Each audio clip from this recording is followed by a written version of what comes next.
Sa gitna ng alingasngas ng panibagong rigudon, iginiit ni Senate President Tito Soto na matatag ang Senado. Sa gitna niyan, formal nang nagbitiw si Senador Ping Lacson bilang chairman ng Senate Blue Ribbon Committee na nag-iimbestiga sa maanumalyang flood control projects. Nasa frontline ng balitang yan si Mean Los Baños.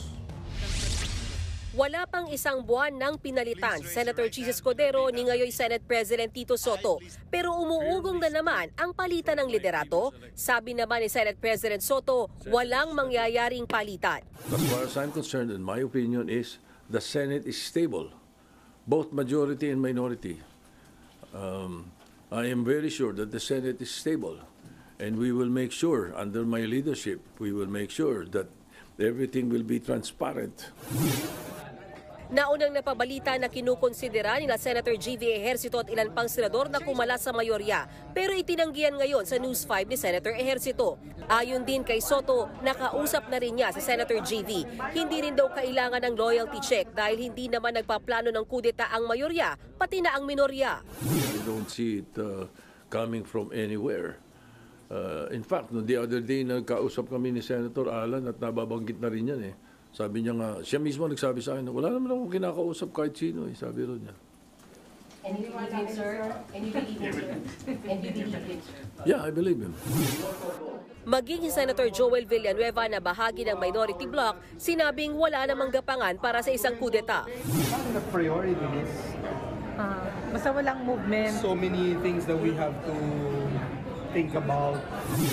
Itinanggiran niya ni Senate President Pro Tempore Ping Lacson. Anya, lumang saywar tactic lang ito para manlito at magpakalat ng intriga sa mga miyembro ng mayorya ng Senado.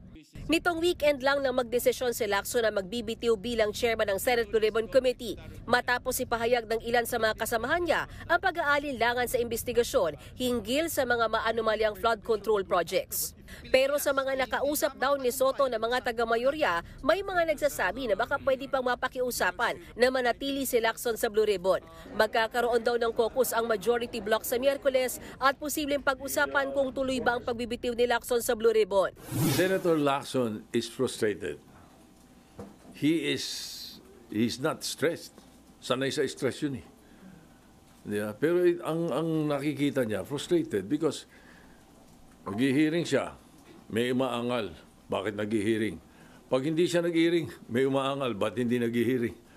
Ano ba talaga? And I will accept whatever decision he makes. Wala namang munang sesyon ng Senado ngayong araw hanggang sa Miyerkules. Yan ay para makatutok ang mga senador sa budget hearings. Nagbabalita mula sa Frontline, Mean Los Baños, News 5. Mga kapatid, Julius Babaw po. Para sa komprehensibo at makabuluhang balitaan at talakayan, mag-follow at mag-subscribe na sa social media pages ng News 5.